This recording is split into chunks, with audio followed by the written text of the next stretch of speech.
राजधानी दिल्लीतील भारत मंडपम इथे झालेल्या AI समिट 2026च्या दरम्यान युथ काँग्रेसच्या कार्यकर्त्यांनी आंदोलन करत पंतप्रधान मोदींविरोधात निदर्शनं केली होती। त्याचा निषेध म्हणून राहुल गांधींना आज महाराष्ट्रात ठिकठिकाणी काळे झेंडे दाखवण्यात आले। भाजप कार्यकर्त्यांनी राहुल गांधींविरोधात जोरदार घोषणाबाजी केल्याचं देखील पाहायला मिळालं।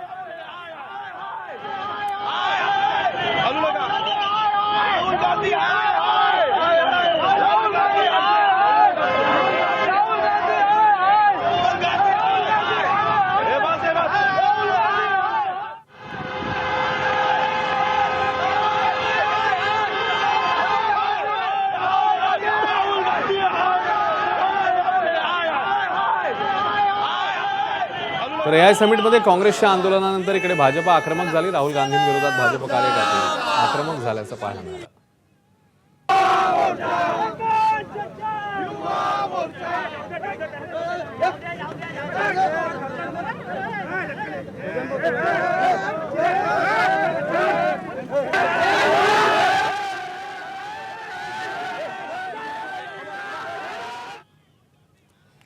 दरम्यान उपमुख्यमंत्री एकनाथ शिंदेंनी काँग्रेसच्या दिल्लीतल्या आंदोलनावरून टीका केली आहे। हे जळफळाट जो आहे तो दिसून येतोय।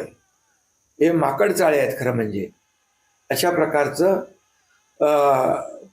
अर्धनग्न जे काही आंदोलन म्हणजे हे दाखवून काँग्रेसची अब्रू तर वेशीला टांगलीच त्यांनी, परंतु या देशाची बदनामी देखील या जगभरातल्या अनेक देशांचे प्रमुख आले होते त्यांच्या समोर आपल्या देशाची बदनामी केली।